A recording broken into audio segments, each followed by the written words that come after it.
hello everyone की खबर আপোনালোকৰ আজি বনাইছিলো মটৰ পনীৰ হেয়ে ভাবিলো আপোনালোকৰ লগত শেয়াৰ কৰো এতিয়া যেহেতু সিজনৰ ফ্ৰেশ মটৰ পোৱা যায় এনে ধৰণে বনাই খাই খুব ভাল লাগে এয়া মই অলপমান গোটা মছলা পিয়াজ নহৰু আদা তেলত ফ্ৰাই কৰি লৈছো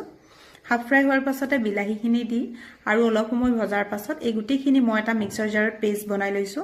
তেলতে দুটা তেজপাত অকনমান গোটা জিৰা আৰু দুটা শুকান জলকীয়া দিয়াৰ পাছতে মই পেষ্টটো ঢালি দিলো আৰু এতিয়া জিৰা ধনিয়া আৰু কাশ্মীৰ মিৰ্চ পাউডাৰ অলপমান জোখমতে নিমখ দিয়াৰ পাছত খুব ধুনীয়াকৈ ভাজি থাকিব লাগে যিমান ভালকৈ ভজা যায় তেতিয়া কালাৰটো খুব ধুনীয়া হয় আৰু খাবলৈ খুব টেষ্টি হয় চাওকচোন কালাৰটো ইমান ধুনীয়া হৈছে এতিয়া মটৰখিনি দি দিলো মটৰখিনি হাফ বইল হয় তেতিয়া খুব সোনকালে সিজে লাহেকৈ গ্ৰেভিখিনিৰ পৰা অইল এক্সট্ৰা হৈ আছে আৰু মই অলপমান পানী দি এয়া পনীৰ কেপিচ দি দিছো 5 মিনিটছ মান ৰখাৰ পাছতে এয়া ৰেডি হৈ গৈছে একেবাৰে হেকত মই অলপমান বাটাৰ দি দিছো খাবলৈ খুব ভাল হয় আজি এই পনীৰখিনি মই ভাতৰ লগত খালো আপোনালোকে ৰুটি বা নানৰ লগত ট্ৰাই কৰিব পাৰে খুব টেষ্টি হয়